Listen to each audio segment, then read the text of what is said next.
to release the second tranche of the London Paris Club refund to the state governments towards easing their financial hardship. At an audience with members of the Nigeria Governors Forum, the president emphasized that the order must be carried out appropriately and with dispatch. President Muhammadu Buhari insisted that all unpaid salaries as well as pension liabilities of workers must be settled by the governors. He assured commitment to addressing all issues affecting the people of Nigeria. Issues of afforestation, reforestation, and sustainable forest management took the center stage at the National Economic Council meeting in Abuja, as members stressed the need to accelerate and review the existing old national forest policy, as well as ensure its backing through the enactment of relevant laws. State House correspondent Jide Onifade reports that the Minister of Finance, Kenya Adeosun, also briefed the Council on a proposed Nigeria Voluntary Asset and Income Declaration Scheme which benefits FIRS Chairman Babatunde Fowler. It wanted to open a window whereby all Nigerians who have assets and income abroad and also locally to come forward and declare these assets and also pay the taxes due on these assets. Part of this scheme is to waive the interest and penalty and also give them a time limit to pay, maybe up to 3 years, so that for those that come forward, they'll be allowed to pay instrumentally. The Senate this Thursday sent away the Comptroller General of the Nigerian Customs Service, Hamid Ali, after he appeared before the lawmakers in Mufti. The Comptroller General's appearance without uniform on Thursday after his failure to appear on Wednesday was contrary to the resolution of the Senate, which asked him to wear uniform and brief them over the now suspended policy on vehicle duty payment.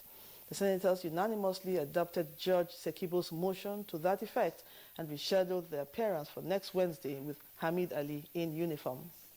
That compels me as Comptroller General to wear uniform. In the exercise of those powers, for you to answer the Comptroller General, then you must conform with the requirement of the law.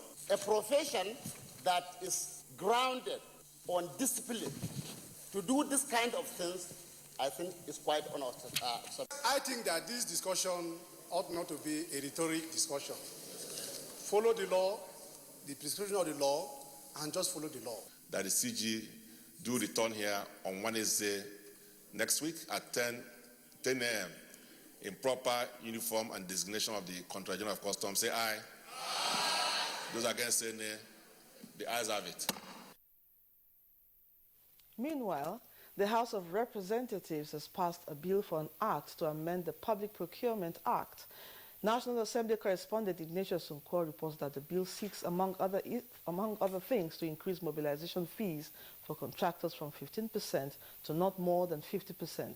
Speaker Yakubu Dogara says the bill also seeks to make it a criminal offense for contractors to abscond with mobilization fees. Chairman of the National Council for Public Procurement will now be appointed by the President, replacing the Honorable Minister of Finance, whose ministries are judged to be a procuring entity. Governor Samuel Utom of Benue State has reiterated the need for ranching to avoid the clashes between farmers and herdsmen. Speaking to State House correspondents, the governor said his directive to herdsmen to leave the state was as a result of incessant killings of indigents who are predominantly farmers. He described this as unacceptable, urging security operatives to round up the criminals who disguise as herdsmen and to allow the rule of law to take its course. Those ones who are genuinely, who are not out to create problems and kill, those ones, they need help. And when I talk about ranching, it is because it is a global best practice. But I know that even in ranching, the federal government and state government must come together and support and help the herdsmen to provide infrastructure for them to be able to ranch. They cannot do it on their own. But the truth of the matter is that there is no more land for grazing like it used to be in the 50s. Almost all the lands are cultivated. That is the main problem. So no matter how these herdsmen struggle to control their cattle, they will derail and trespass into somebody's farmland. In a related development, a group, Women Environmental Program Against Thief Massacre, wants the federal government to harness all resources within its disposal to prevent further loss of lives, property, and means of livelihood in the Benue Valley. They made this call during a peaceful protest to the National Assembly. Even when in a war situation, when we resort to war, we will still come back to the round table. So dialogue can result. We want to exhaust every opportunity for dialogue. But the unfortunate part of it is that for the past 5 years, there have been a series of dialogues. We have a bill at the State Assembly. Once that is passed, we will give them avenues to create ranches and ranch their cows. We'll do everything within the limit of the law to be sure that these herdsmen are taken to particular areas where they will feed their cows. Pensioners under the aegis of the League of Federal Public Service Contributory Pension Retirees have protested to the Federal Ministry of Finance to prevail on their pension fund administrators to pay their 18 months pension and gratuity arrears.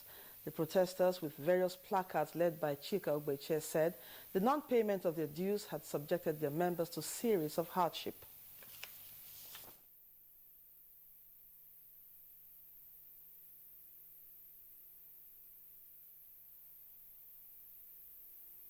Some of my colleagues here retired January 2016.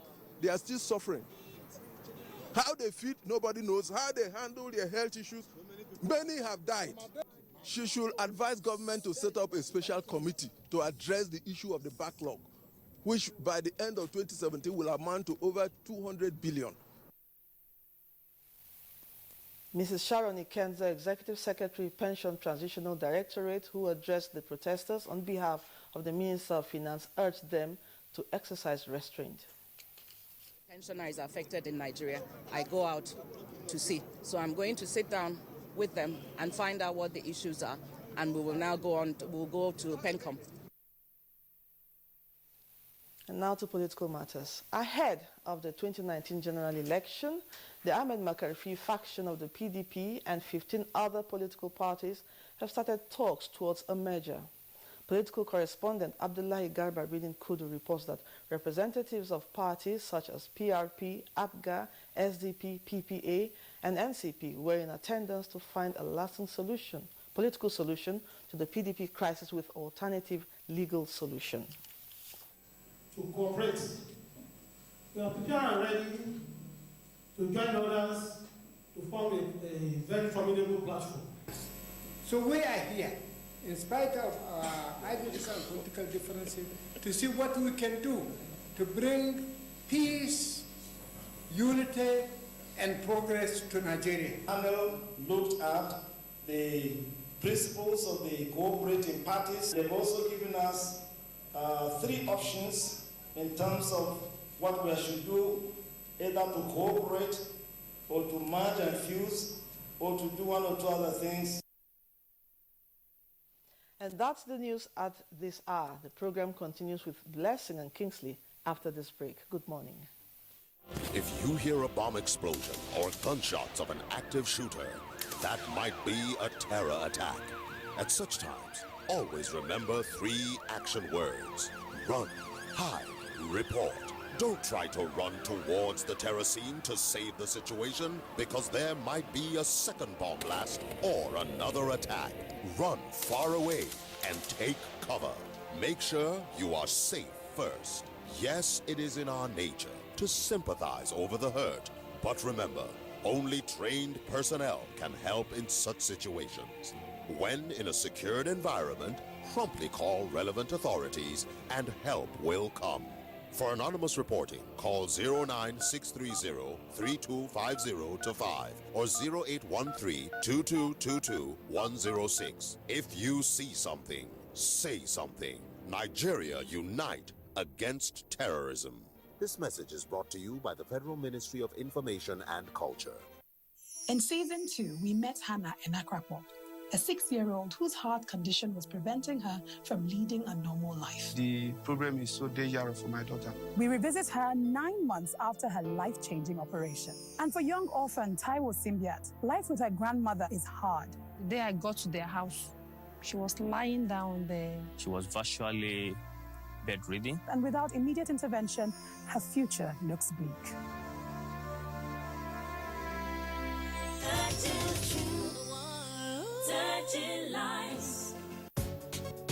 So what's up, sweetheart? You really look like you're up to something. I have a secret. Okay. I'll be going to Europe next week. Seriously? Yeah. Like you have your visa, your passport, your plane ticket? No, not that way. Some men are helping us. We pay them, they take us through the desert, and then we cross the sea into Europe. The desert, the sea. Isn't that the route where many have died? Yes, it is indeed a very dangerous journey. In 2016 alone, 4,900 people died while crossing the Mediterranean Sea to enter Europe. Many were Nigerians. For the very few who survived the journey, they are forced into prostitution or other crimes just to survive. Eventually, they will be arrested and deported to Nigeria. Don't be a victim. Don't go this way. This is a public service announcement brought to you by NTA. The program is Good Morning Nigeria and is showing live on the network service of the NTA. To our business report now. In its bid to sustain the gains of the Naira against international currencies, Nigeria's Apex Bank expands Forex market window. Kolo Mohammed will tell us more. Nigeria's central bank on Thursday cleared more retail currency bureaus to take part in a weekly dollar sale to boost liquidity and support the Naira. Aminu Gwadebe, president of Nigeria's Bureau the Change Operators, said the central bank cleared 3,124 bureaus for this week's $25 million auction to be sold by international money transfer firm Travelex at 381 naira per dollar. On Thursday, the bank also announced an offer for $100 million in currency forwards. On Wednesday, the Apex Bank sold a total of $150 million to authorized Forex dealers in the interbank at the highest bid rate of 335 naira to a dollar and the marginal rate of 320 naira to a dollar. Confirming the details of the sale to the dealers, the bank's acting director in charge of corporate communications, Isaac Okorafor, said the highest rate of 335 naira was the same as the last auction rate of March 8th. He, however, added that there was a change in the marginal rate from 315 naira to a dollar during the last auction to Wednesday's marginal rate of 320 naira to a dollar. United Nations Industrial Development Organization UNIDO says a total of 9 states in Nigeria will benefit from $3 million entrepreneurship project in Nigeria. The project is aimed at preparing young people to create their own employment from secondary schools. The 9 beneficiary states are Anambra, Bauchi, Benue, Cross River, Delta, Katsina, Ogun, Ondo, and Oyo. In a statement, Noriko Takahashi, Industrial Development Officer, said the UNIDO project will support the development of entrepreneurship content in secondary schools and infuse it into the curricula of 34 trade subjects. Ismail Junaidu, Executive Secretary, Nigerian Education Research and Development Council, said to achieve this goal, policymakers need to make sure that young people in Nigeria have the chance to become productive members of society. A new education curriculum focusing on developing entrepreneurship knowledge, skills, and attitudes that will benefit industries and also serve as a reliable and efficient vehicle for the attainment of the Vision 2020. Speaking to NT Business News in Abuja, Raymond Tavares said UNIDO will continue to partner Nigeria in building skills and providing technical assistance to start-up entrepreneurs. I think we need also to have all the decision makers in this country to know that it is important they work for the quality culture of this country.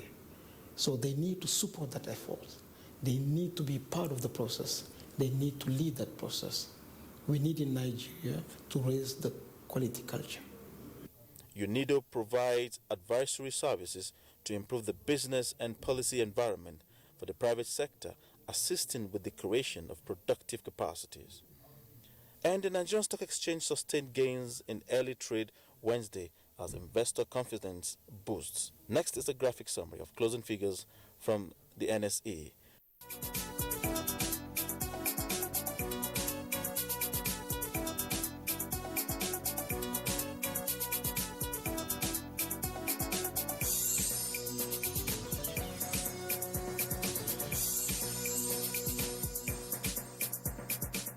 That's business news at this hour.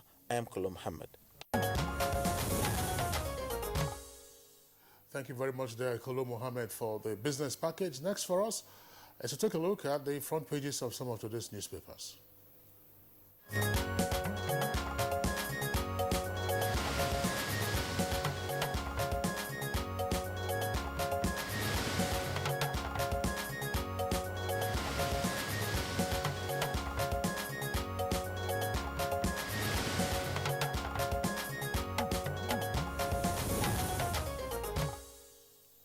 Friday's review, and Bayo TV is here again to do just that with us this morning. Good morning to you, Bayo. Morning. Thank God it's Friday. Thank God it's Friday. Okay. Good morning, Kingsley.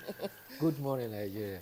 All right, let's take a look at the front pages. A story that we have common, although with different emphasis by the papers, has to do with the experience of the Comptroller General of Customs yesterday during the plenary of the Senate. Let's take a look at how the Punch newspaper reports it on its front page. Punch says, with the story, refusal to wear uniform. That's the kicker.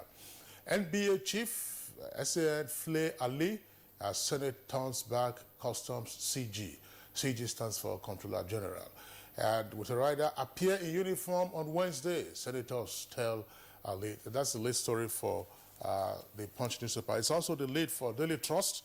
Daily Trust says, Senate turns back Customs CG over uniform. With two riders there. No law compels me. That's according to Lieutenant Colonel Lee, retired. And options for Customs boss. I like the way Blueprint puts its own caption. It's say, Senate orders Customs boss, go and wear your uniform. That's what we find historic on page 6. Yeah, well, do you have other stories right there on the front page of the Blueprints? We have the photograph from the left here, Governors Waziri Tambuwal of Sokoto State, Darius Ishaku of Taraba State, Ibrahim Gedam of Yobe State, Abdulaziz Yar of Zamfara State, and President Muhammadu Buhari during a visit by the governors and other members of the National Economic Council to confer with the president after the NEC meeting at the State House in Abuja yesterday. Just below that, you have the story. Magu, Buhari has lost control, says ex-leaders. With a rider, presidency awaits Senate's communication. The details you find on page 6. Buhari okays more London-Paris refund for governors, page 5.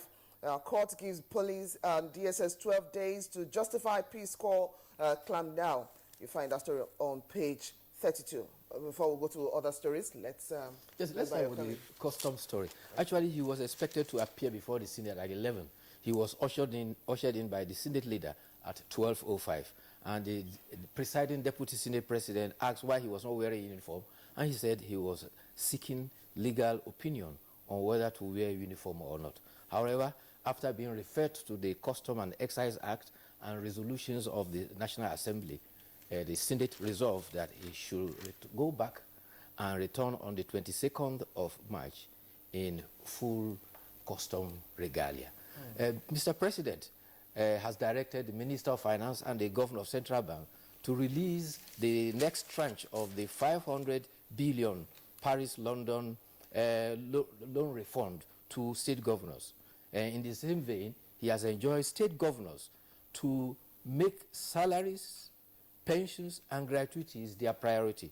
He told the governors at the National Economic Council, it is most important that workers are able to feed their families, pay rent, school fees, then other things can follow. He thanked the governors for their love, respect and prayers while he was away on vacation. The president, who went around to greet the governors earlier on, said apologized for barring them from visiting him in London. He said he didn't want government to move from Abuja to London. However, one governor who had insisted that the president, who was in telephone conversation with people around the world, King Hassan of Morocco, the chairman of AEU, General Gowon, former President Obasanjo, said he should speak with him as proof that he was hale and hearty. He missed the welcome handshake yesterday. All right, Bayo, let's return to the front page of the Punch newspaper to take other headlines, quite aside from the lead story, the lead headline, which we had taken a moment ago. Punch, if we have that on the screen right now, we'll take the headlines. Now, below the photograph, of course, the photograph there says with the caption, seized 3 billion naira, court remands ex-NNPC boss Yakubu in prison. And then other headlines, CAF election, Hayatu accepts defeat, Ahmad promises change. El-Rufai attending his PhD lectures in Holland. That's according to the university where he's attended that. And then Buhari orders fresh Parry Club loan refund to states. By already discussed that. Let's go up a bit.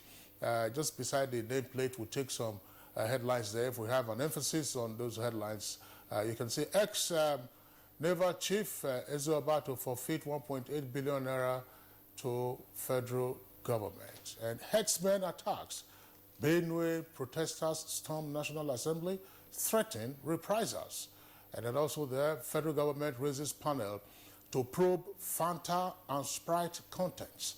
That story has been trending for several days now on the social media, and there are official reactions to that. Federal government raises panel to probe Fanta and Sprite contents. Now you also have a story there on JAM. It says, awaiting result candidates eligible for UTME, says JAM. Of course, this is contrary to what the story that went out a couple of weeks ago, that awaiting result students could no longer apply for JAM. And then you also have a story there on Mago. Mago, I can say that quite clearly. That's Bayo. Let's continue. Okay, well, maybe we'll just say, in addition to what Bayo is going to take already, some of the stories that Kingsley took from his papers too. Buhari, that's from the front page of the Blueprint now. Just below the photograph, I started off with some of the stories earlier. Buhari okays more London Paris refund for governors already. Bayo touched on that. Court gives police DSS 12 days to justify Peace Corps clampdown. Human traffickers make $150 billion yearly. This is coming from the United Nations. That's what you find on page 17. And still on page 17, Army detains 6 soldiers for brutalizing women. And a story about the Joint Matriculation Board. It makes a U-turn. OKs are waiting results for UTME. The details you find on page 27. And, of course, to the sports story, CAF poll, at last, Hayatu beaten by Madagascar's Hamad. You find us on page 45.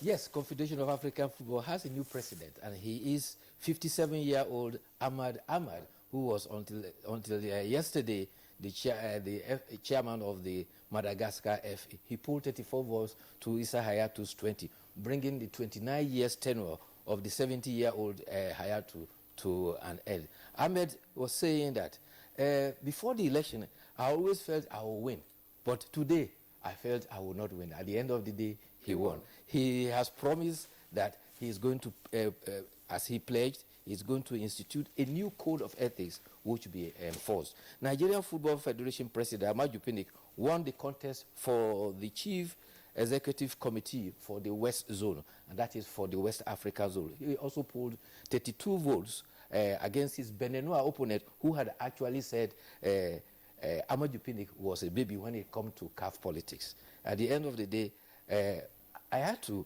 during his tenure, was able to secure 5 seats for Africa in the World Cup. It used to be 3 seats. From Kaduna, the acting governor of Kaduna says Barnabas Yusuf Bala has met with various community leaders to enjoin them to coexist peacefully. This is sequel to a background of gory pictures allegedly being circulated on social media calling for reprisal about the crisis in Ile-Ife. He enjoined the leaders to appeal to the ethnic and religious groups to live peacefully and maintain peace. Meanwhile, it has been clarified that Governor Ahmed Nasir El-Rufai is not ill, and it is not true that he has been flown abroad because he was ill. Rather, he had registered at a university and where he is undergoing a PhD program. In fact, he matriculated and has started the program for philosophy in governance and policy analysis in Netherlands. Meanwhile, another story that has gone viral is a memo purportedly sent by Governor Nasir El-Rufai advising President Muhammadu Buhari to do something urgently to show up and meet the expectations of Nigerians. The Sun reports that the memo dated 22nd September was uploaded on the social media yesterday, and he is suggesting surgical operation on the entire gamut of government to avoid the APC administration leaving Nigeria worse than when he met it. He says this advice is coming from an honest, objective admirer and mentee and a loyalist of the president. Yeah, that story is actually the lead for the New Telegraph newspaper. Yes, okay. Is the lead for it. It says El-Rufai, according to the paper, El-Rufai bombs Buhari. It says President's kitchen cabinet incompetent and sectional. And the president says, I won't rest until Nigeria's problems are solved. Now you have an excerpt there from the memo according to the story. Now that story is also on the front page of the Daily Trust. It's the second lead story on the Daily Trust. It says, El-Rufai to Buhari, APC has failed to manage expectations. Details of the story can be found on page 6. Now, very quickly, two other headlines there from the front page of the Daily Trust. It says, INEC begins voter registration on April. That's on page 34. And researchers discover crude oil in Bida Basin. Bida, of course, is in Niger State. Now, let's return to the New Telegraph. Above the nameplate of New Telegraph, two headlines there. World Bank, according to the World Bank, Nigeria will soon recover from economic recession. Aero Contractors, that's Nigeria's oldest airline, by the way, sacks 1,200 workers and unions kick. Let's take a look at that from the front page of the New Telegraph. It says Aero Contractors sacks 1,200 workers and unions kick, and staff issued with redundancy letters, and airline grapples with challenges. Also there on the front page of New Telegraph, naval men beat policewoman with horse whips, and army detains 6 soldiers for brutalizing woman. There's still one little one, and just below the, at the foot of the Nigerian pilots, 2017 budget. We may not meet up with March 30 deadline. This is coming from the reps. That's at the foot of the Nigerian pilots. We may, excuse me, we may not meet up with March 30 deadline. It's coming from the reps. And still on that line, you find federal government orders investigation into a Fanta Sprite crisis, which already Kingsley took on one of his papers as well. Recession, Nigeria must create 40 million jobs. It's come from World Bank, and the federal government amends charges against Justice Nguta. Fire quickly. Yes, talking about aero contractors, Abuja Airport runway reconstruction is said to be progressing steadily. So far, the first phase of about 1.2 kilometers has been excavated completely, and is said will be ready in 2 weeks. The runway is in 3 segments, with each about 1.2 kilometers long. The whole runway is going to be 3.6 kilometers long. It's going to be about 45 meters wide and 17 centimeters deep. Meanwhile, there is concern in Igbobo and Ajara area of Lagos because of 2 victims of rabies that have been reported. Unfortunately, they died from treatment at the teaching hospital. Meanwhile, Governor Kinwumi Ambode has also advised the authorities of Queen's College Yaba that is being shut not to open because they are still investigating circumstances about cholera outbreak, possible cholera in the college. All right, Bayo, that's the most that we can take today from the papers with you. I'd like to thank you for being with us all through the week. I hope you enjoy your weekend and see you on Monday. See you on Monday. All right, we'll take a short break now. When we return, we'll take on our topics for discussion.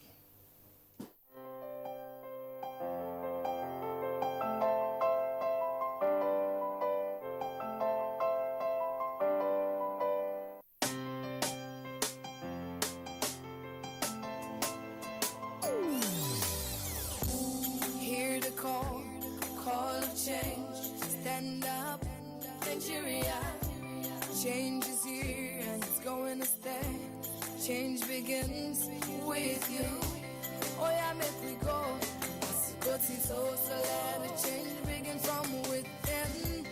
Look at you, okay, ruler. Change begins with you and me. Change begins with me. Change begins with me. Change begins with NTA Properties Investment Company Limited, a subsidiary of the Nigerian Television Authority, specializes in creating comfort in all areas of life, such as real estate investments, that is, land, houses, and office spaces, mass leasing, savings and loan scheme, household items and car loans, and so much more.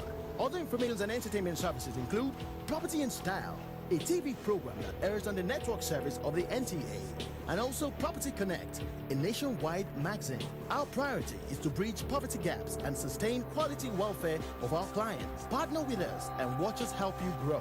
Pay us a visit today at the NTA headquarters permanent site, Area 11 Garki, Abuja, or our Lagos office at number 15 Awolowo Road, Ikoyi, Lagos. For more information, visit our website on www.ntaproperties.com.ng, or you can email us on ntapeak2000@yahoo.com.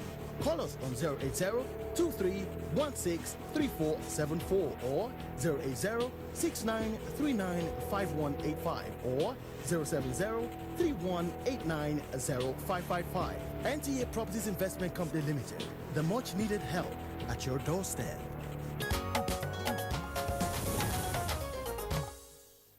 Welcome back. If you just tuned in, the program is Good Morning Nigeria. Now to lay the foundation for our discussion, which is the first one, because we have two topics for today. We're looking at medical negligence as the first part of the discussion. Hamad Ambali put together this report to give us an understanding of what this medical negligence is all about. I believe Yura's life was aborted. I believe Yura's talent was wasted. The agony of a mother, the pain of a husband. Well, she passed away for like 5 minutes. All of them stayed there.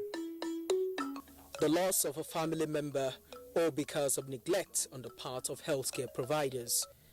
In this short film posted online by Mofe Duncan, Nollywood actor and filmmaker, the tragic consequences of medical negligence in Nigeria is brought to the fore. In a country where quality healthcare delivery is a challenge, patients are left to bear the brunt of substandard care and negligence on the part of healthcare providers. Whether they be doctors, nurses, pharmacists, or ophthalmologists, this unprofessional behavior knows no gender.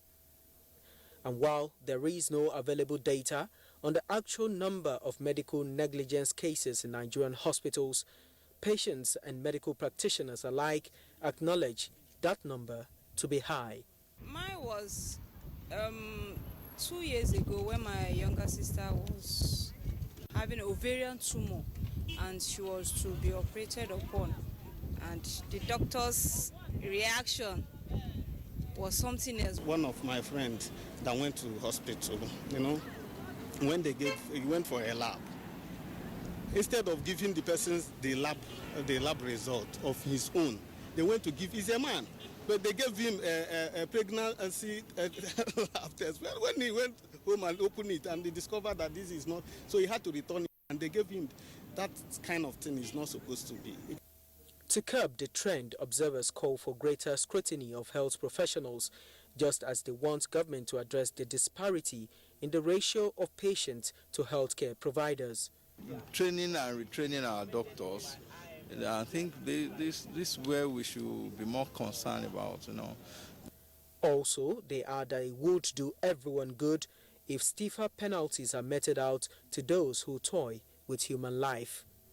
Only then can incidences of Nigerians dying of avoidable causes be reduced.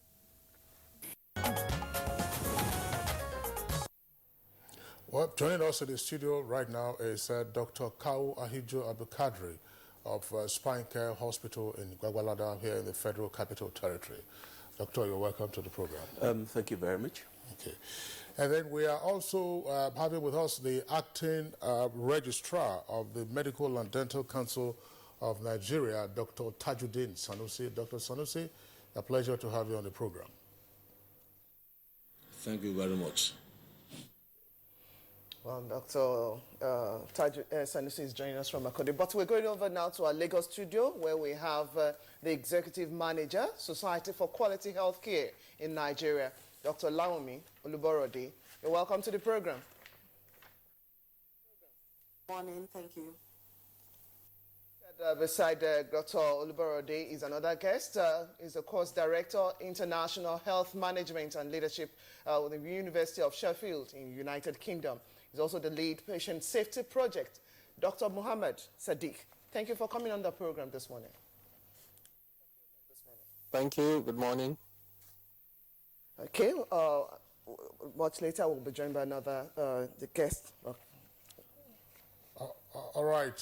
Let's begin by having an understanding from the professional perspective of what constitutes medical negligence, and that's why we're going straight back to Makurdi, where we just introduced the acting registrar of the Medical and Dental Council of Nigeria. Dr. Sanusi, what is medical negligence? And therefore, what are those acts of commission or omission that would be regarded as medical negligence by the council or others?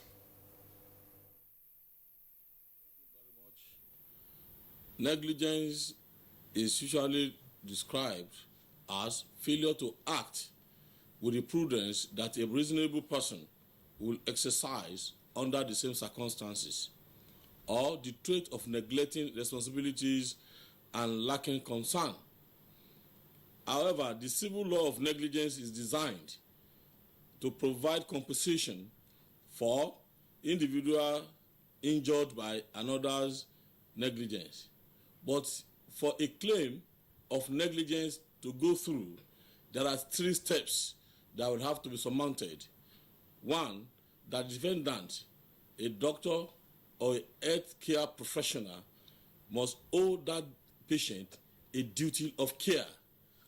2, that defendant or the doctor or the health care professional is in breach of that duty of care. Then the 3rd leg is that the harm of which the victim complains was actually caused by that carelessness. That is the brief I can say about the medical negligence so far. Okay, Doctor. Sorry, Dr. Sanusi, what you're talking about there is the definition of negligence in the law of tort. We're specific about this with regard to the medical profession.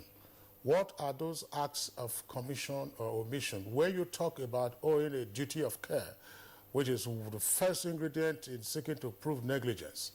What are those duties of care owed by medical personnel to a patient who presents him or herself to medical personnel? And before you go on to resultant damages, which is the last item you need to prove.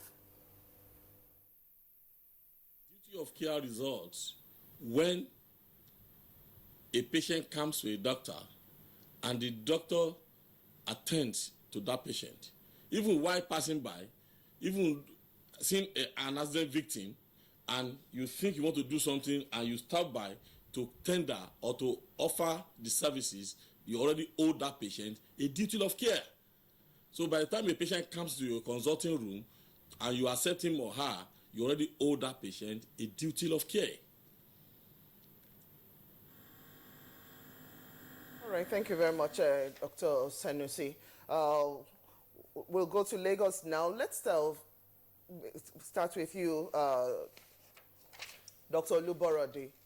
Now, for a society like ours, the issue of healthcare has been paramount on the minds of people and the kind of care we get.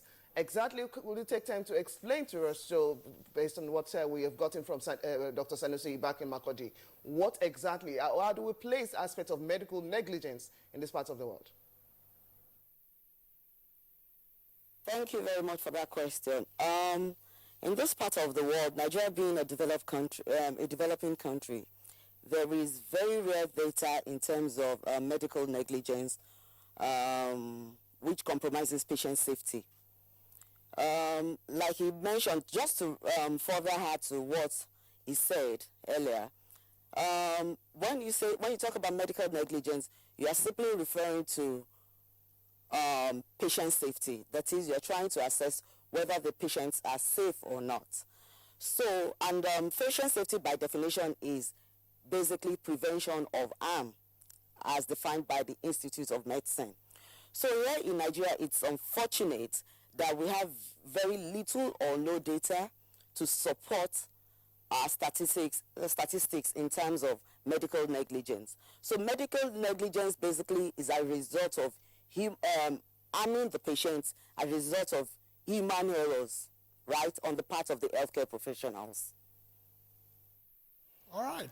Thank you, Dr. Oluborode. We still have with you there Dr. Mohammed Sadiq. Dr. Mohammed Sadiq, let's look at the broad spectrum of clinical care, including, of course, the lab technicians or lab technologists, the nurses, the doctors, anesthetists, and so on and so forth. Along this chain of healthcare delivery, where is negligence most prominent from the experience that you may have from other jurisdictions? Okay, thank you very much for that question. I will start by saying healthcare is a complex system, and like any complex systems, there are so many actors involved. When a patient comes into a healthcare institution, by the time they get out of that institution, they must have interacted with dozens or hundreds of individuals. But the people that they meet face-to-face, as in the clinicians, the lab scientists, the nurses, and others, but there are so many others working behind the scenes. So people that work in the sort of laundry department, people work in records, people right from the security. So everyone is involved in making sure the environment is safe for that patient. And I mean, I would buttress the fact that we don't have information about the extent and nature of the problems we have in Nigeria, but we would estimate that it is going to be high. Even in the most advanced countries, about 10% of interaction with health institutions leads to some form of harm. I will want to believe that most people that go into the healthcare industry do it with good intentions. They are not there deliberately trying to harm people, but they work in a system where sometimes might lead to harm. So for me, thinking about how to deal with this would be to look at the whole system rather than the individual that is involved. Taking a look, Dr. Sadiq, stay with you. Taking a look at the complex, healthcare system. Healthcare, of course, is a bit elaborate because that will include primary healthcare. Let's say clinical care. Taking a look at the complex situation you have in clinical care, what are the circumstances that could predispose the actors along the chain to be negligent?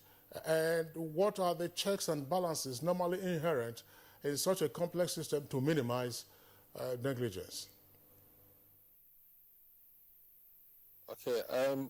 Within the healthcare system, what we need is actually a system of accountability. And by that, I mean actions that individuals do take should have consequences. And in order to achieve that, we must make sure that they've also been provided with all the necessary tools that they need. And those tools should also fit in within the sort of capacity of the individuals that are delivering such services. So I will give an example. So if, for example, someone comes to a hospital and is seen by a clinician and being prescribed a medicine, error can happen at any point in that chain. So it could start, for example, from the record. Is this the person that requires the particular treatment? So identity of the patient. It is quite difficult and challenging in a country like Nigeria to actually be sure that the person you're seeing is actually the person that you're supposed to see. We don't have very good ways of ascertaining individual identity because people have addresses that are not well demarcated or traceable. People have different shades and variation in their names, and a lot of spelling errors, especially if you look at records. And errors can occur simply because the wrong person is given the wrong treatment. And to buttress some of the point that my colleague said, and also some of your speakers in that clip, is that it also comes about from the training. Being in the medical practice or in the medical field, irrespective of your cadre, I think training is an ongoing process, because each individual patient that comes in is an individual, and they do not fit to a particular textbook definition of the condition they have. So there should be that capacity to be able to know that what this person needs, even though they're presenting with the same condition, may vary from the next person. And what people tend to do in some environment where systems are better is to have what we call standard procedures. So where you actually use guidelines in order to check that people are being provided with the right kind of service that they need. And these guidelines should serve as a checklist for the individual provider, so that they do not leave out something that they need to do. And of paramount importance, because health system requires different people of different backgrounds working together. Communication is key. And if you think about our context in Nigeria, where there is a lot of issues around interprofessional rivalries and conflict, it is quite challenging to have this communication established within teams. And for our project, which is what we are working on in 2 teaching hospitals in Nigeria, what we're trying to do is to address some of this by bringing teams to be able to work together as a multidisciplinary team around the patient, so making the patient the focus of care. So that's the approach that I think all institutions that work within the health sector need to take. Put the patient at the center, all the disciplines that are around the patient, working together, communicating effectively. It doesn't make sense to go into a theater where the surgeons will brief themselves separately, the anesthetists will brief themselves separately, and the theater nurses separately. If they come to operate on one patient, you can expect that a disaster will happen. So breaking that communication barrier, thinking as a team, I think is key in order to deal with what we're talking about. Very much, Dr. Sadiq Mohammed. We'll get back to both of you in Lagos in the course of the discussion. Earlier, we introduced Dr. Kawo Ahijo Abdulkadir here in Abuja studio. Now, they've said so much. Your colleagues out there have said so much. What other things, issue of attitude, or what else would you ascribe to this aspect of medical negligence in your own view? I think the first thing is we have to understand that we must define what's a relationship between a doctor and the patient. And this is very properly done by the Justice of Court of Appeal, Justice Adeyemi, in 2003, when he said that the relationship between a doctor and a patient is that of trust and confidence. But this trust is a responsibility which a doctor must discharge properly. And this comes with a lot of discussion. First and foremost, a doctor has a lot of power over his patient. And with this power must come a level of responsibility, which the doctor must constantly think about when he deals with his patients. I think the first issue, data back to, I think in England in 1374, when Mert was taken to court, predated to that period. Issue of medical negligence is seen as a criminal offense, but gradually it became a civil issue. A patient came into, was seen by a doctor, managed by a doctor, and at a point the patient felt, oh, he didn't do enough for me. Took the doctor to court. And depending on which society you're dealing with, in an advanced community, a country, the way they look at medical negligence is quite different from in Africa. In Africa, there's so many barriers to the discussion of medical negligence. One, there are cultural issues. Most people don't feel comfortable about taking people to court. Nobody wants to discuss it. When there's an issue, in Africa we tend to, or in Nigeria most especially, we tend to look at it as, oh, this, we come from God, we return to God, and nothing more. But again, we have to understand that things are changing. People are becoming knowledgeable about events around them. And people are becoming poorer, and people are looking for sources of making money. And then very soon, we get our political system right. There won't be money in political system. Then where would money come from? It will come from litigation against doctors. Because in our part of the world, there's so many things we take for granted. For example, you want to see a patient. Every patient in Nigeria comes to a hospital to see doctors. If you look at their card record, every patient is asked to see a doctor at 8 o'clock. 8 o'clock in the morning. So 300 patients to see a doctor at 8 o'clock. So you come in at 8 o'clock and you get to be seen by 4 o'clock. Then it's a contract between the patient and the doctor. You're supposed to see your patient at 8 o'clock, but you get to see the patient at 4 o'clock. So issue must change. We must begin to look at it in a broader view. But then, in a lighter note, I remember when I was being taught medical ethics by one of my consultants during my training period. He likened the case to the story of a tortoise. The tortoise went to his in-law and he stole money from his in-law. So they tie him to the tree. So in the morning when people were going to the market, they saw him and said, tortoise, what did you do? They said, I stole from my in-laws. Say, you're a shameless person. So they abused him, they went. When they were coming back in the evening, the tortoise was still tied to the tree and they said, tortoise, what did you do? They said, well, I stole from my in-laws. What kind of in-law are these? They should have a lot of respect for you too. But these things are changing. And because things are changing, we're beginning to see a lot of these issues. And perception is changing. There are a lot of information in the world now. Every people in our communities now have access to the internet. So what is happening in Kaduna, we get to know now. Unlike before, when it would take about 10 days, 20 days for us to know what is the events in Kaduna. So if you reported a case of medical negligence in Lagos now, somebody in Abuja, somebody in Kotongara, we see, that happened to me. And so you have a multiplier effect because of a lot of information going on. So medical negligence is really coming to fore because we have more access to information. People are beginning to be aware of their duty and commitment, and people begin to ask questions, why are we not getting this thing right in our country? All right. Thank you very much. Dr.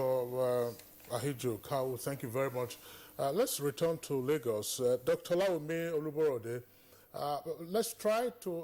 let's attempt to isolate what in your view are some of the likely causative factors of medical negligence. Could medical negligence result from incompetence? Could it also result from overwork? Or could it just result from the attitude of medical personnel? Let's include doctors, nurses, pharmacists, anesthetists, whoever is there in the value chain, their attitude to work, as you see when you go to most clinical facilities. Thank you. Medical negligence can actually occur as a result of all the factors you mentioned. Now, the Joint Commission International in the United States did a root cause analysis of sentinel events. This is the data of 2013 to identify what are those things that are responsible for medical errors.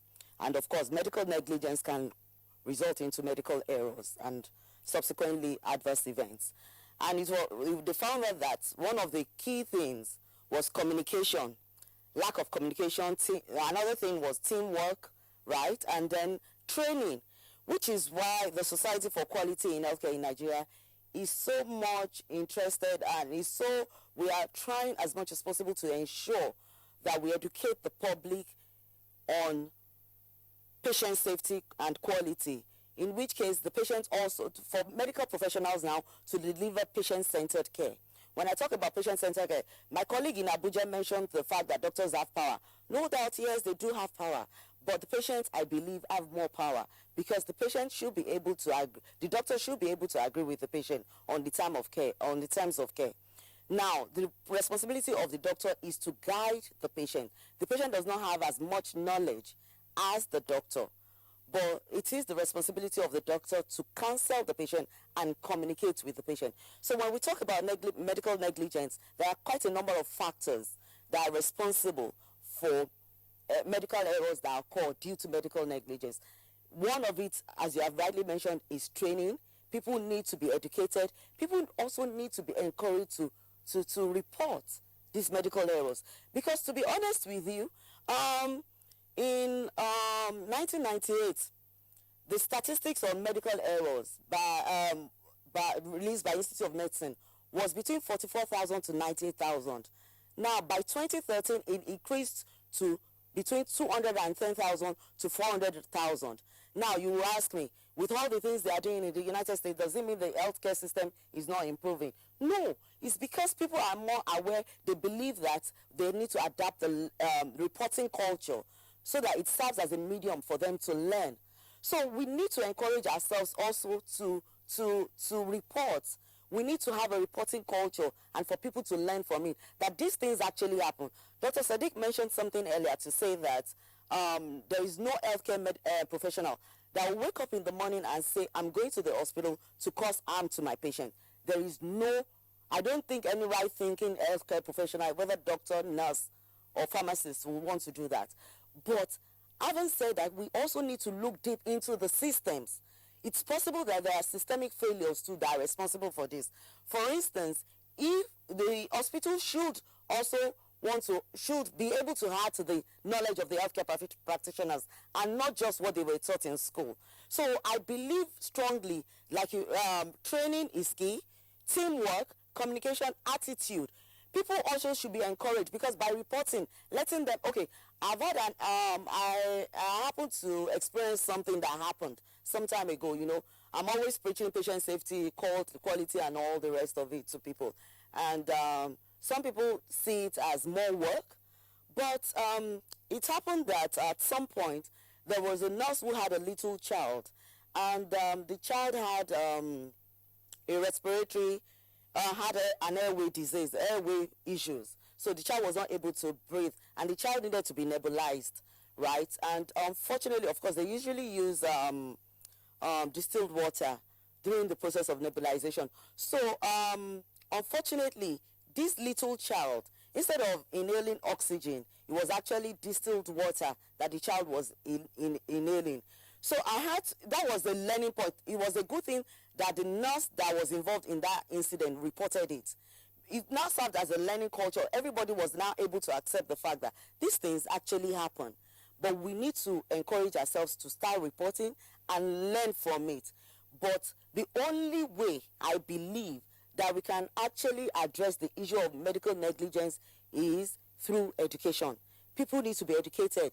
And how do they get to be educated? Is when they see that these things happen through learning, through reporting, right? And as much as possible, when you encourage people to report, you have to institute the fair blame culture. Initially, it used to be a no-blame culture, but at some point, you need to introduce the fair blame culture, whereby you need to identify, you need to be able to delineate. Is it the individual that is actually responsible after training, after putting guidelines in place, policies, standard operating procedures, and the rest of it? And the person has also been trained on what to do, and the person still goes ahead to make the error. So at that stage, you need to be able to identify, is this going to be a fair blame culture or a no blame culture? Because if you say you want to hold an individual responsible for every error they commit, then we are not going to have any data. Then people will stop reporting, and then they will continue to cover up their negligence, saying that, okay, God gives and God has taken again. Thank you. Okay, Dr. Oluborode, thank you very much. Again, we'll come back to you. But Dr. Muhammad Sadiq, earlier you indicated that you were in some collaboration with 2 teaching hospitals in the country. Now, without necessarily, revealing where these hospitals are, but of course they would know you from your appearance on Good Morning Nigeria today. What is it that you have found in terms of strict adherence to guidelines, checklists, attitude, entire clinical governance process? Thank you for that question. I think one thing I would say about the 2 hospitals that we work with is that we were received very well when we came beyond our expectation. We thought that people would want to, we know that things are not going well in some of our centers, but we were quite pleased with the way we've been received by the leadership of the hospitals. They opened their doors, they weren't hiding anything, they let us go into all the parts of their hospitals. And the reason why we're starting at this level is that our centers of excellence, our teaching hospitals, should be the standard bearers. They should set the examples. If things are happening right in the teaching hospitals, then we have a platform where we can launch into other aspects of our health systems. There is no doubt when we went around in those centers that we visited, there were issues. The staff were quite enthusiastic and quite keen about the situation of their patient, but they feel a bit let down by the systems under which they work. They feel they are overburdened. They are getting to do a lot more than they're supposed to do. It is quite challenging as well to get the right numbers of health workers all the time to deal with the needs.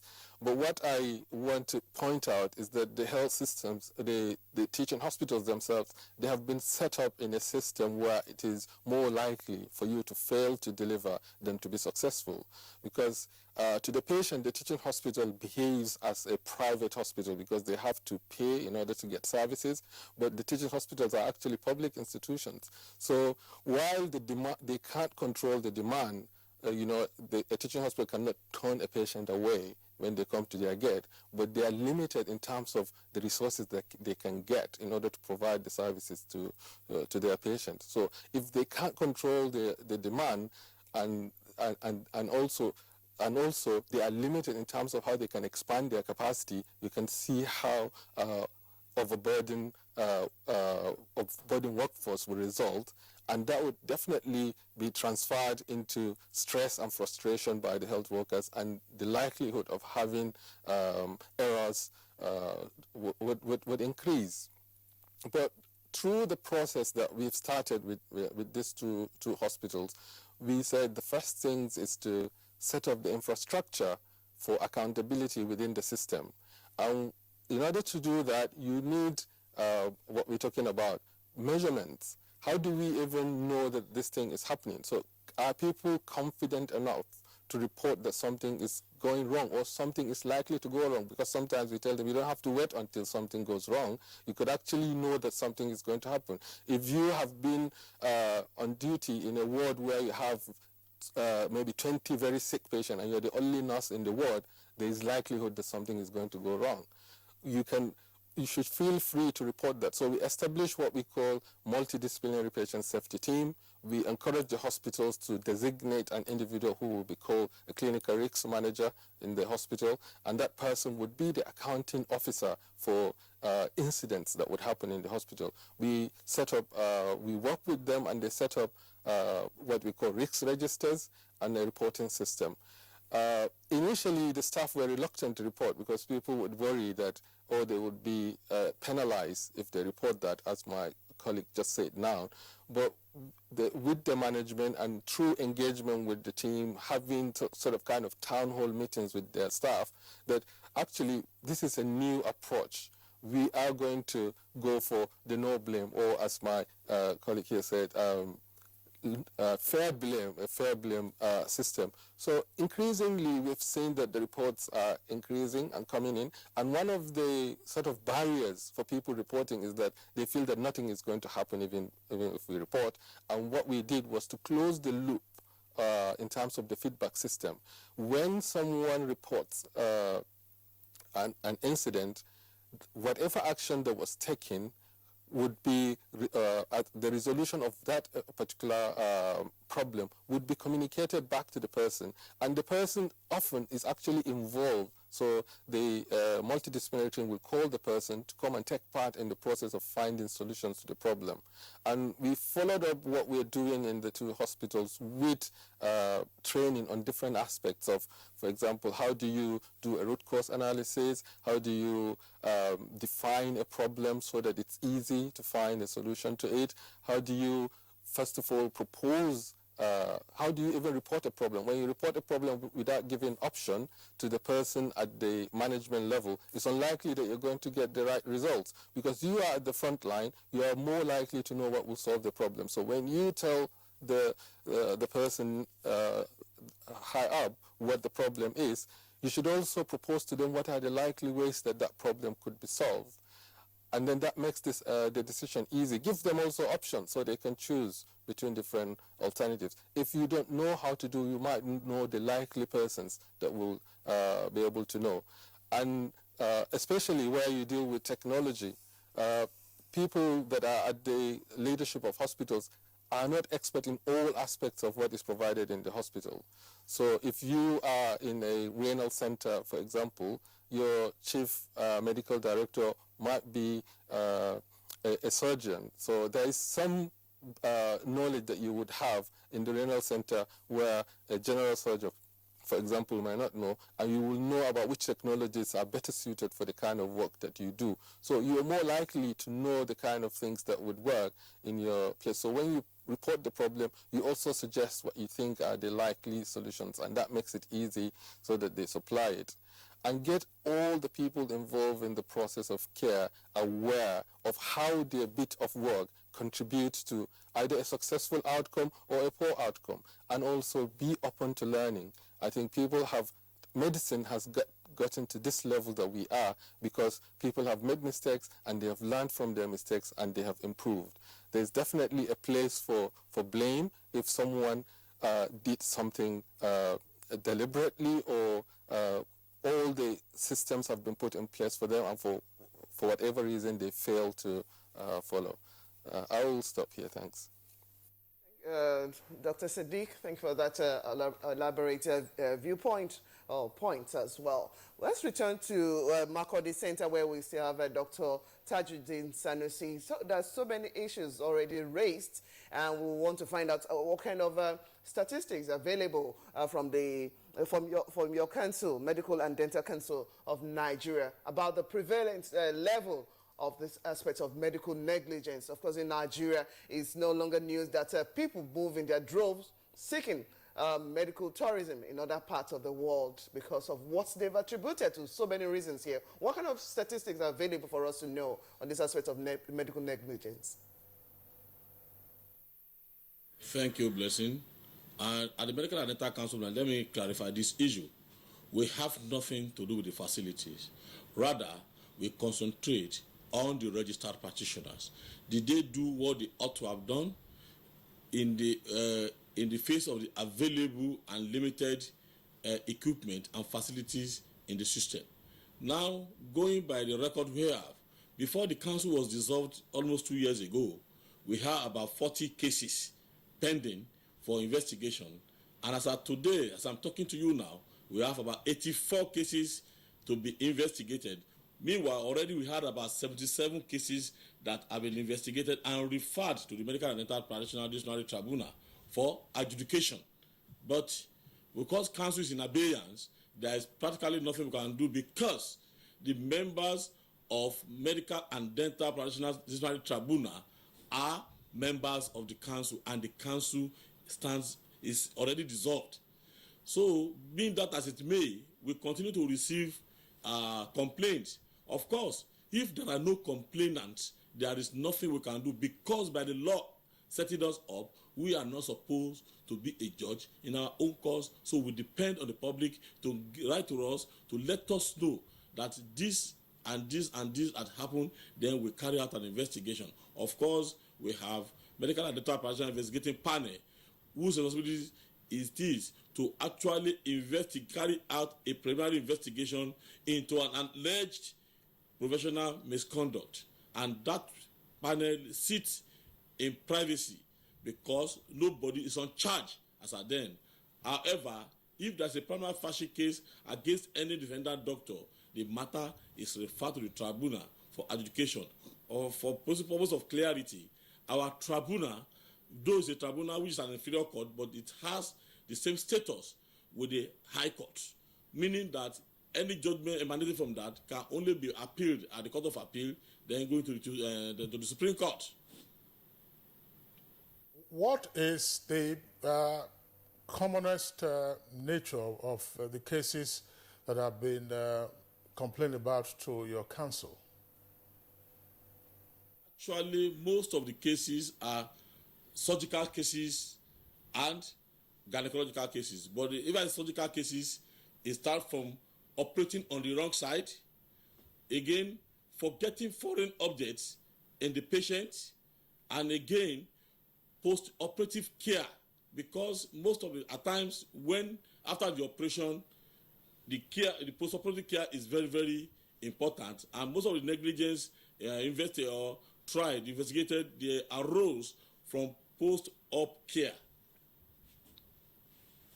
While we are still with you, perhaps it is time for us to also look at the grievance redress procedure for any aggrieved patient or guardian of any such patient, assuming such a patient is not of age. So, Mr. A has a daughter, or Mr. A himself, has suffered because of the negligence of some medical personnel.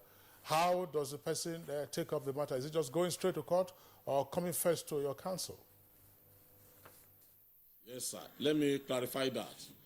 If the aggrieved people is seeking for compensation as a result of damage caused to them, they go to regular court. But for ethical matters, Medical and Dental Council is the point of call, because we do not have power to award cost. And when reporting, you report in form of an affidavit sworn to before a commissioner of oath or a notary public. It's not necessarily meaning that, it doesn't mean that it's the patient that should report, but aggrieved person can report a particular matter, but it has to be in form of an affidavit. And when we receive such affidavit stating the doctors that were involved, we now make available to those doctors to read and respond. Then a date is set aside for the two of them so that gray areas can be clarified. And if there is a prima facie case against that doctor, the matter is referred to the tribunal for adjudication. Thank you, Dr. Sanusi. We hope to get back to you to get your closing thoughts later in the conversation. Dr. Ahijo Abdulkadri, are doctors acutely aware of the rights of the patient to report, patient or some aggrieved person to report to the Medical and Dental Council, as well as take action in court? And if so, what is it that you colleagues, what is the conversation that you have as medical personnel? I think the doctors are very aware, because it's part of your training to understand your relationship with your patients. When it goes right and when it goes wrong. It's the responsibility of the doctor to understand that properly, and all doctors in Nigeria have been trained to understand this concept. But we keep talking about problems, medical negligence, but it's like looking at a carpet from a very small angle. The problem is bigger than that. I'll give you a typical example. When the other doctors were talking about how much money Nigerian people, medical tourism, why people run out of Nigeria. In 2014, Nigeria spent $1.3 billion in India alone for medical tourism. 1.3 billion. If you take it into Naira, that's about 600 billion Nigerian Naira. As at that time, it wasn't 600 billion. No. What you do is, in economics concept, you turn money into relevant issue at the point where you define it. So $1.3 billion is equivalent to now, in Nigeria, 600 billion. Then the total budget in 2016 for health alone is 288 billion naira. Out of this 288 billion, the amount of money that goes into teaching hospital is about 200 billion. With this 200 billion, less than 10% of it goes into capital ventures for the hospital. Now, if you look at this concept, you're saying that we're not putting enough money in healthcare. We're not getting enough money to train doctors. We're not getting enough money to buy equipment. We're not getting enough money to do basic things in a hospital. Now, if you have provided this milieu, what you're saying is that you are creating a lot of avenue for medical negligence. Because If I have a duty to operate a patient and I get to the theater at 1 a.m. in the morning for a medical emergency, for example, I'm a spine surgeon. Patient present with cauda equina, a problem in the spine that needs to be decompressed within 24 hours. And then I get into the theater. One, there is no water, there is no lights, there are no equipment sterile equipment at the time I want to operate.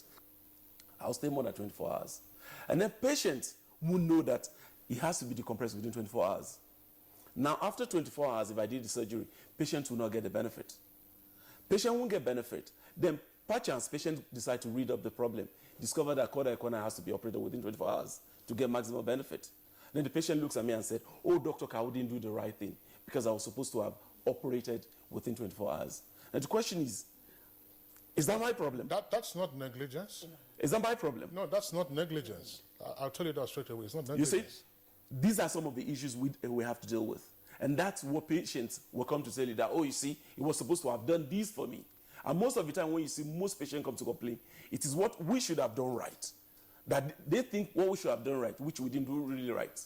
This is most of the time what patients come to complain. But we have typical case where you have patients who come into genuinely a hospital. I'll give a particular case which was reported not long ago. About 3 years ago, a patient was presented in a hospital. Patient was in labor, and patient was taken to the theater.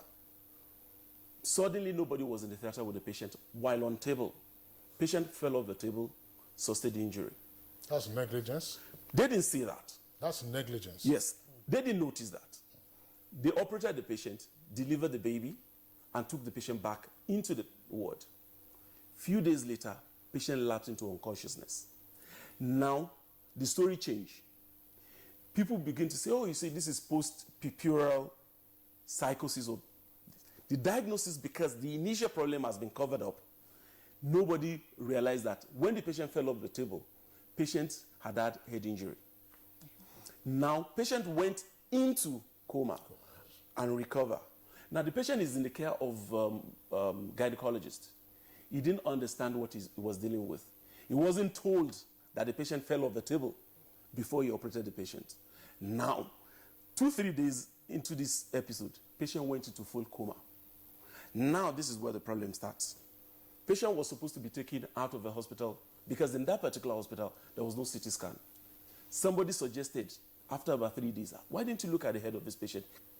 It is possible that there's something happening there. Oh, they said maybe the patient had infection because patient was in labor over a long period and patient could have developed infection. And so they took the patient to do a CT scan in another hospital. While they put the patient in the ambulance has no oxygen. So by the time they took the patient to that hospital on their way back, oxygen finished. By the time the patient got back into the hospital, patient died. Now, two issues. You consider the consecutive chain of... Because this is what we call... Of negligence, yes. This is what we call quicksand, really, when you look at it. It's a quicksand. One problem will happen. If you try to cover it, the next problem comes in. And it keeps going on because you're trying to cover a particular event. Now, patient got back into the hospital. Patient died. Now, who is going to tell the patient's relation what's happened? It has to be the medical director. Now, everybody wants to save their job in this part of the world. The truth is, nobody will tell the patient what happened. But that's what Dr. Oluborode was talking about, transiting from no blame to fair blame. You know, or is it the case as we are? I mean, you know, lawyers, they said, look, if you mishandle your client's case, your client goes to jail or faces the executioner. But doctors, I mean, it's often said that, you know, if there is a mistake, the patient gets buried. No, I don't really look at it from that point. I think over the last few years, because of the level of understanding of what this issue is all about, first and foremost, a doctor's responsibility to his patient is not only based on what he has learned. Primarily, all doctors become doctors because they want to save people's life. Because of this concept of trying to save life, you constantly look out for problems because that's part of your training. Because you keep looking out for this problem, you troubleshoot. One, we develop ability to look at problems within a structured system. For those who care to do that, we all do, mostly for all. In Nigerian, the Nigerian doctors are fantastic when it comes to that work. All right, Dr. Kawu Abdulkadir, thanks. We have reactions, as you would expect, from our viewers. We have torrents of tweets. We'll take some of those tweets right away. I mean, the fact that, Blessing, I was just wondering, the fact that, look, a patient was left on the operating table, a patient who was in labor at that material time, who was supposed to keep watch, you know, over. That's the typical, perhaps typical Nigerian attitude you'll find in some of these facilities. Anko Umaisha tweets, doctors don't take right measures before prescribing medicines to their patient to know whether the medicine has negative reaction on the patient. From Chris Ongamba says, medical negligence is common in Nigeria, but the causes are mainly systemic. It is not about individuals most of the time. Festus Akimboyewa tweets, thanks for raising awareness about medical negligence, because many Nigerians are not aware that they are victims of negligence before it is too late. And from Saminu Sanusi, I don't think there is possibility of a patient to sue a doctor for negligence while he is in coma. And from Festus Akimboyewa, you have another. No need for long definition. Medical negligence is medical care that fell below standard expected of competent medical practitioners. And then we have this from Mohammed Usman. Government should set up a special body that will supervise the conduct of doctors and nurses and Nigerian hospitals. In most cases, according to Usman, they kill. From Sanisu Saminu again, this comes from the intense capital desire from majority of hospitals and doctors. Government should employ social service medical doctors. Now, this is again from Tanko Umaisha. I'm a valvular patient, and I know not all prescriptions are okay for me, but no doctors would ask about one's history before placing one on drugs. Another tweet from Festus Akimboyewa. Many Nigerians have died due to medical negligence. Practitioners that cause harm to patients through negligence should be severely punished. Then we have this from Mani Akman. It says our medical people should place human life above financial gain. Many of them are mere practitioners without a sense of being called real practitioners. From Oseni Danjuma, the dual nature, that is the public and private, that's you put it in parentheses, of the doctor's work is what makes them to neglect patients. And then we have this again from Neoma, this from Neoma first time rather. It's so unfortunate that most patients are not aware of their medical rights. That is why the issue of negligence is rife in Nigeria. From Dele Jack Solomon, distinguished moderators, it is apparent that there were negligence during antenatal, delivery, and post-operative care to patients. David Ebo says, thank you, good morning Nigeria, but you should try to involve patients, families, and nurses, etc. in the discussion. It's about leadership, power, and accountability. From Uche, negligence arises when the providers place money that's gain before lives. And then we have this from Neoma again. It says, creating awareness on patients' medical rights and punishment under law for this negligence will go a long way in stopping it. Now, those are the tweets that we're having in the meantime. Let's return very briefly to Lagos. Dr. Muhammad Sadiq, again, taking a cue from other jurisdictions and what we have here. Are cases of misdiagnosis necessarily to be treated under negligence? We've had famous Nigerians who passed on account of initial misdiagnosis. First, we had Gani Fawemi. Subsequently, we had Dora Akunyele. These are persons who ultimately succumbed to cancer, but the initial diagnosis didn't show that. Would that fall under negligence? That's one question. Second question. We have also had reports from advanced countries, say the Scandinavian countries, several years ago. There were nurses who were later found guilty and convicted of deliberately euthanizing, that is putting to sleep, patients whom they selected randomly. These were usually old patients. They said, look, send them to the cellar. In other words, inject them with some lethal prescription drugs and so on and so forth, and then they go quietly to sleep. What's your comment on that? Yeah, definitely. I wouldn't call I wouldn't put misdiagnosis under negligence. It all depends on the circumstance under which that diagnosis was made. Has the person doing the diagnosis followed the protocol set out for seeing a particular patient? Is the protocol in place at the time when he was making that diagnosis? Is he the right person to make the diagnosis? It is our experience. I mean, we that trained in Nigeria, sometimes we are left out to practice independently too early. I think there should be a considerable amount of time where a clinician that has come out of medical training is supervised, where all his diagnoses are being checked by someone that has a lot more experience than him before any treatment is instituted. In countries where the system has been better developed, you can go onto individual doctors. Once you enter their number, you'll be able to find out how many of a particular procedure, for example, they have done in a country, what is their mortality rate, what is their individual complication rates, and things like that. So there is a system in place for you to know, and there is a supervision system, and every individual know at what level their limits stop. And one of the key things that we learn in medical school is about how to be safe, you know, when to stop, know your limits, what you cannot do. So if the person has followed all of that, and within their level of capacity they make the wrong diagnosis, I think they should not be blamed as long as they follow the process well. Why the problem comes is when they actually did not follow the right procedure in order to arrive at a diagnosis, and then they went on and started treating, or just ignore and continue even though there wasn't any response to the initial treatment. So I think in that particular, it will depend on what the process that was followed is. I think I would not blanketly say any misdiagnosis should be considered a negligence. So, and as you have mentioned in the sort of second point that you're talking about, people deliberately causing harm. Yeah, that has happened. Even in the UK, I know a few years ago, there have been a case where someone was deliberately injecting insulin into glucose, into IV fluids, and that resulted in a death of a number of patients. But in those countries, they actually have systems of accountability that would catch up with the person even long time after they have done, and maybe have begun to even forget about what they have done. And those people were caught, they were prosecuted, and I think they ended up in jail. So what we need in our system is also to have that particular system of accountability in place, that it doesn't matter how long it takes, it doesn't matter who is involved, someone is going to be found if they do something deliberately in order to cause harm. And as Dr.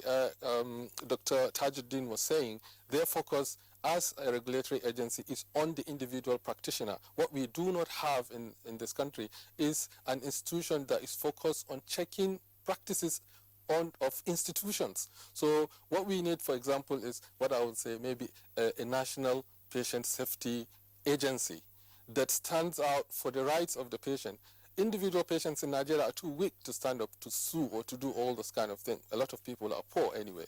But if we have a government agency whose sole purpose is to look out for these events at the institutional level, has the institutions provided the right kind of environment for the practitioner to practice safely or not? If they have not, there should be also, as doctors will lose license, hospitals should also lose license if they are not meeting the right standard. But we do not have that sort of institution in our country, and we need such kinds of institutions. And beyond the sort of formal health sector, we have wide range of providers of healthcare in Nigeria. Some completely untrained, but we are dealing with a situation of scarcity, so people have to fill in the gap. How do you deal with that? And someone was talking in that report where another person was giving a result of a woman even though he's a man. How do you check this kind of problem?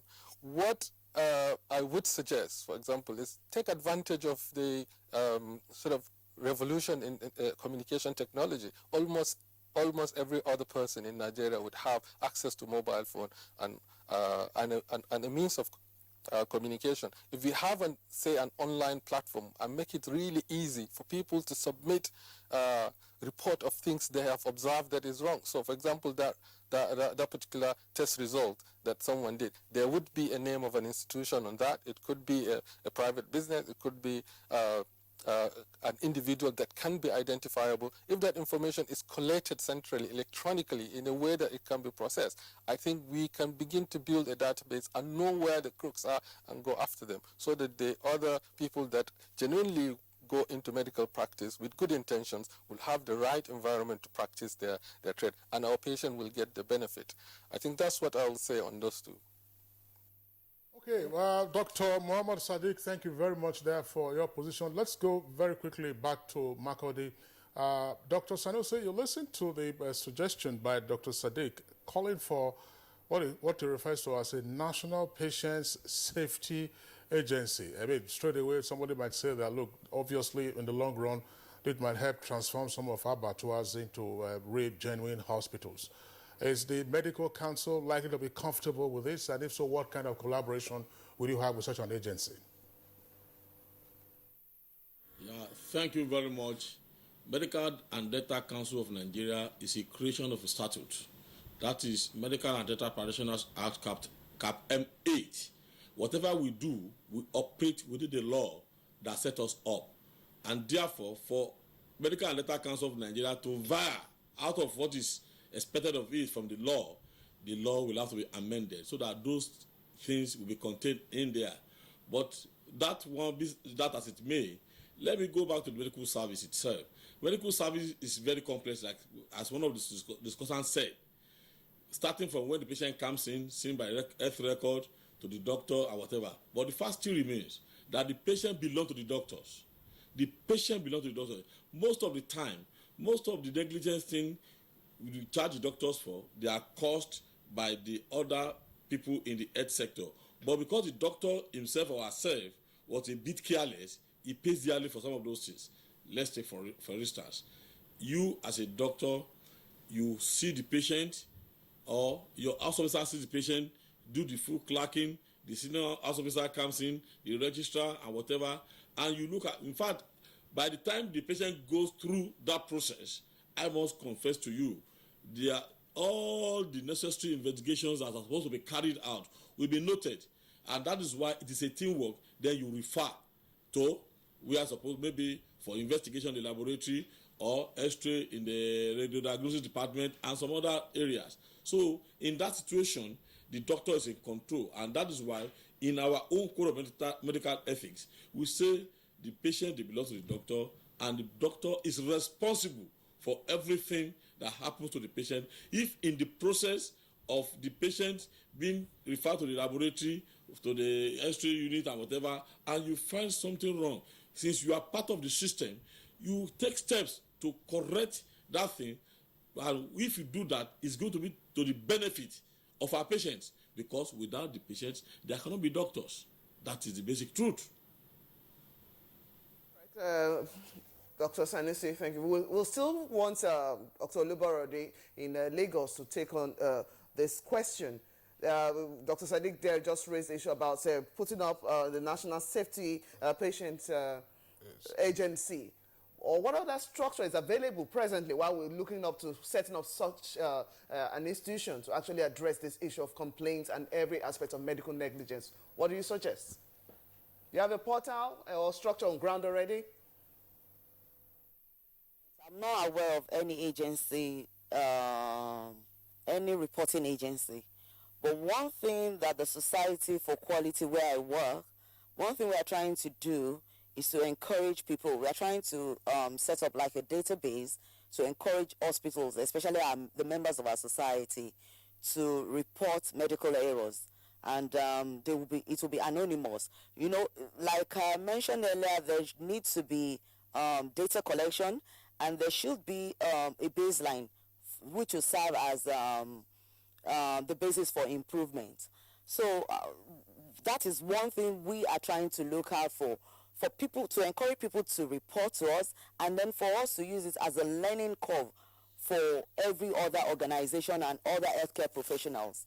But like I mentioned, there is no agency that I know of. But after to add to what to make a few comments on what Dr. Sanusi discussed or mentioned, he said most of the errors are by other practitioners and not doctors.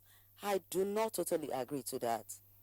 The reason being that, as you have mentioned, sir, no doubt the doctor is in charge of the patient, is responsible for the care of the patient, and the doctor should have an oversight function over the other healthcare professional or over other healthcare professionals. In which case, for instance, look at, you mentioned earlier that you've had cases of wrong site surgery or wrong surgery being performed on the right patient or on the wrong patient, whichever the case may be. Now, whose function is it to ensure that he or she has the right patient on the table before operating? Is it the nurse? Is it the anesthetist? No. It is the doctor's responsibility to identify the patient and know that I have the right patient on the table before I start to open the patient. So no doubt it is not just it's a complex system like Dr. Sadiq mentioned. Everyone is involved.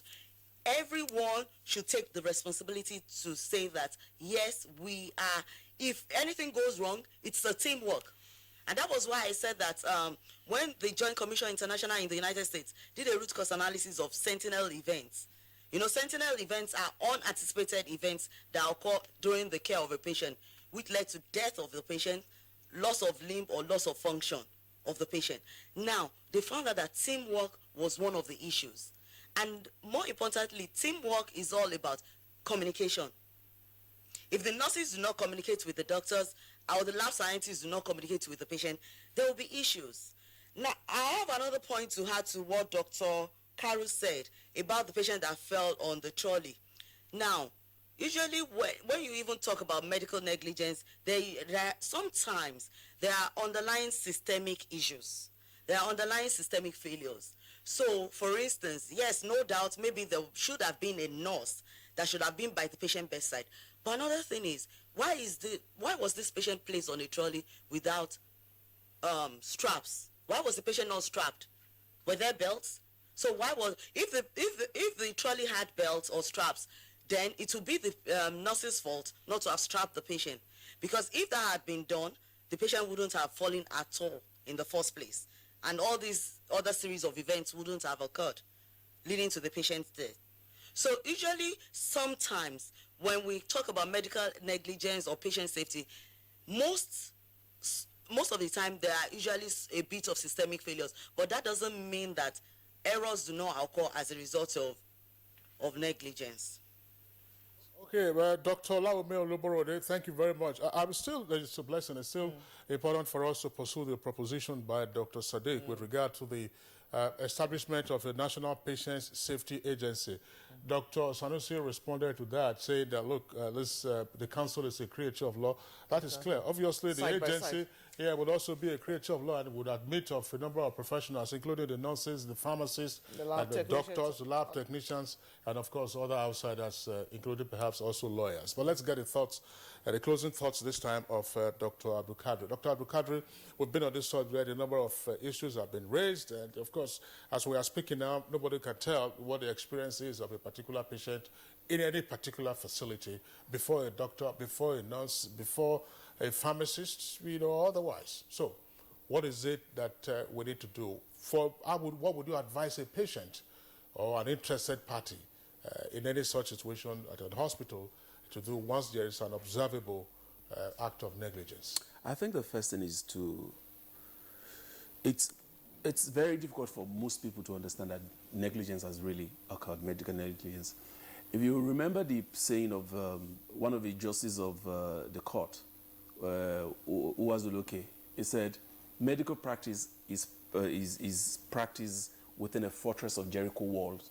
What happens behind it, most people do not understand. But then the world is becoming a small village. We're beginning to understand our responsibility and our rights. And so people can read most of the knowledge base. It's just that they won't be able to practice it. But where you have gone wrong, they will understand that. So the first point of call is, if there's a problem with the patient should be able to sit his doctors down and say, this is what I noticed. I think this is where the problem is. People with knowledge used to be below those who don't have knowledge. But in our own country, people with knowledge are so high up there that people without knowledge are just down there. So when you have a problem you want to discuss it with the doctor, they find it very difficult to do because the doctor is always very busy. He doesn't really have time to listen to his patients. Like one of the tweets, a patient comes in to see a doctor. Before the patient starts talking, some doctors are already writing. I mean, you know, this thing is already there. Maybe it's a typhoid and malaria, you know. And so these are some of the things. If we can create an opportunity where the patient and the doctor can interface in a more relaxed environment, it will go a long way for patients to develop a cordial patient-doctor relationship. That's one part. The second part is this. In a system where the medical director or the people in power in a hospital are so far away from what is happening around the medical setup. Put up some young doctors. I mean, for example, we have in Nigeria where some medical directors goes around the hospital with police escort within a hospital, wedding gun. I mean, how would the young doctors be able to interface with such medical directors? He's the governor of the hospital. I mean, not just the governor, he's the emperor of the hospital. And the other part is this. The doctors have to be constantly trained on how to respect their patients. Because that's where the problem is. You think you have so much knowledge, and patient is trying to complain to you, say, I've done everything necessary. So what is it that the patient is talking about? Then the volume of work most of these doctors go through every day is phenomenal. How do you expect a doctor to see 200 patients in a clinic day? That's even mild. Some gets up to 400 or 500. I mean, you sit in a hospital at 8 o'clock and you're leaving the clinic at 6 p.m. Human brain works over a short period. After that, it becomes narcotic. Patient comes in. I know I'm a doctor. I'm a spine surgeon. The patient is going to complain of back pain. So I've already stereotyped the patient. Just go talking, madam. You know, oh, I have back pain. I do this. I have this. I have that. So personnel is critical. Yeah, we have that. Then we have to constantly train ourselves. We have to retrain the people on the ground. If we don't do that, we're going to have a lot of problems to deal with. And lastly, every doctor must go beyond what they think they have learned. There must be humanity in the heart of every doctor. All right, Dr. Kao Ahijo Abdulkadri of Spine Care Hospital in Gwagwalada, that's the Federal Capital Territory. We'd like to thank you for being part of our discussion this morning. Thank you very much. All right, and we also would like to thank our two guests in Lagos, Dr. Lawumi Oluborode, Executive Manager, Society for Quality Healthcare in Nigeria, and Dr. Muhammad Sadiq, who is a course director, International Health Management and Leadership of the University of Sheffield. Doctors, thank you for your insights. All right, and then we also would like to thank the Acting Registrar of the Medical and Dental Council of Nigeria, Dr. Tajuddin Sanusi, who joined us from our Makodi Network Center. Dr. Sanusi, we appreciate your being with us this morning. Thank you very much, Consley. All right, so that does it for our discussion on medical negligence. We'll take a short break now. Does it make common sense to you to be unhappy the morning right after the night you were happy?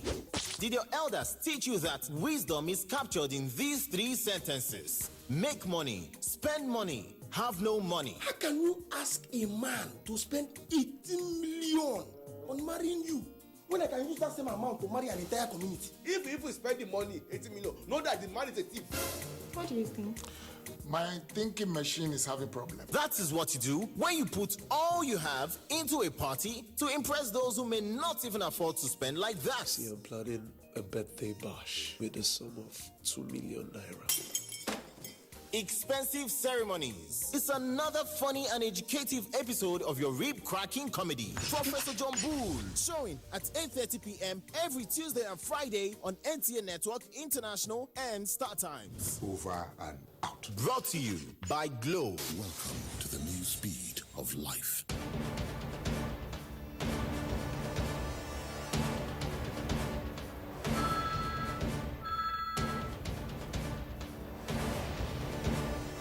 Okay, sir.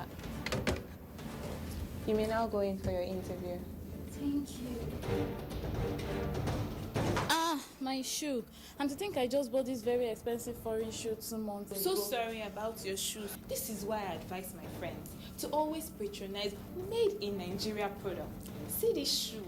It's made in Nigeria and I've had it for 2 years and it's still as good as the day I bought it. Made in Nigeria products are good quality, and stringent government regulations and certification now mean that goods made in Nigeria meet international standards.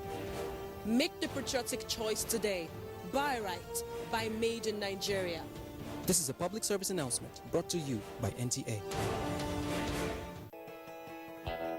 NTA Television College, an affiliate of Ahmadu Bello University Zaria, a specialized institution charged to provide quality professional education in television production, engineering, and journalism. The college is offering 4 weeks course on principles and practice of marketing for marketing heads in radios and television houses, public relation agencies, media heads in advertising, brand support managers, media brokers, and heads of corporate affairs. Date 20th of March to 14th April 2017. Registration 100,000 Naira with accommodation. Course will take place at NTA Television College Rayfield Jos. For more inquiries, call 08069809807 or call 07036607155 or email us at ntacollege@gmail.com. NTA Television College, training you to be the best you want to be. All right, you're welcome back, and I say good morning, Nigeria, reaching you live on the network service of the Nigerian Television Authority. For 29 years, the near-permanent face of the leadership of the Confederation of African Football, Issa Hayatou of Cameroon, was always ever present until yesterday when he was defeated by Madagascan Ahmad in an election that took place in Addis Ababa, Ethiopia. We have with us to discuss this development the former head of public relations, that's to say former spokesman of football administration in Nigeria, also regular face on Good Morning Nigeria, Mr. Austin Umbolu. Austin, pleasure to have you.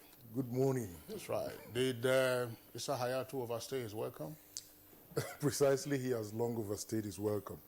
Unfortunately, it does appear that quite a lot of people were scared of actually daring Hayatou because of the consequences. And over time, he has this way of holding on tenaciously to power. But yesterday's election signals a major power shift in terms of football administration, need to inject fresh blood so that African football will begin to take its rightful place within the global community. All right, this wind of change is blowing across the Football Federation, on the other parts of the world, of course, moved into Africa. Now, what do you see in the weeks ahead? Because this same Madagascar candidate, Hayatou, has held his own FA for almost 17 years. Do we see a continuation of all these sit-tight movements? Some of us were really skeptical when Ahmad declared his intention, because we know quite already that he's been part of the system, having been there for 17 years, like you rightly pointed out. The point remains that there's no significant thing you can point to in Madagascar to show that this is his achievement over years. He has not qualified for any major tournament within the continent. Neither has he qualified to represent the continent anywhere. But you see, the wind of change is blowing, and we know quite all right the role played by Gianni Infantino, the president of FIFA, in trying to bring a new face to really pilot the affairs of African country. Knowing fully well that quite a lot of fresh blood are on board this time around, maybe they will be in a position to propel him towards reinventing his thinking so that something fresh can really come out of the quest to assume leadership in the African football. All right. We also have our man, Amaju Pinnick, of course, on board of the executive as well. What does this speak for us as a nation in continental politics? I have always believed that Nigeria has a critical role to play when it comes to football politics. You do all the technical aspect of it, all the glory that Africa has been able to garner of late. Majority of them came from Nigeria, which goes to show that football is more or less our traditional sports here. But politically, with the exit of Dr. Amos Adamu, it does appear that Nigerian football was left in the woods. And you cannot really have a say except you have control. You place your hand on the lever to control how things are administered and how it affects you. Being the powerhouse of football in Africa, Nigeria deserves to be on the executive board of Confederation of African Football. Beyond that, be in a position to represent the continent in the FIFA Executive Committee. That is my thinking, and that is my goal. But I belong to the school of thought that felt that this would have been a very good opportunity for Nigeria to head Confederation of African Football. Having played the role we played, sponsoring in Nigeria to assume that leadership would have been a great milestone. So what happened? Why were we so too diffident to step forward and say, look, we want to contest for that? What is just there is that we chickened out. Quite a lot of soccer aficionados we have in this country. They're talking about people who bamboozle Nigerians left, right, and center with FIFA ban and CAF ban, now and then, that have the rules at the tip of their fingers. Majority of them are the ones that calls the shot in CAF and FIFA. Because of the fact that, take for instance, Issa Hayatu got his tutelage on football administration right here in this country. But you see, we tend to underrate ourselves or what we can do. By so doing, we fail to actually aspire to really take the gauntlet and lead the continent. But I believe that Amaju, for the first time, got it right, in the sense that he dared. And here we are. They were the ones behind Ahmad. And to the glory of God, he triumphed at the elections. But then, if Nigeria had dared, I believe we would have been in a position to beat our chest and say, yes, we have been able to produce a CAF president. All right, Austin Bolu, former spokesman of the Nigerian Football Federation, would like to thank you for the brief time you've had with us, but also for your insights. Thank you very much. The pleasure is mine. All right, so we go over now to the Weather Center for us to close. To the weather segment from the Nigerian Meteorological Agency, Amisa Helen will expect sunny and hazy conditions over the northern cities, as partly cloudy to cloudy skies will prevail over the central and the southern cities, with cases of isolated thunderstorms over the southeast coast. As the day progresses, we'll anticipate partly cloudy conditions that may lead to some thundery activities over the high grounds of the central cities, while the inland and the coastal cities should expect chances of localized thunderstorms. Next is temperature forecast. Thank you for watching, and bye for now.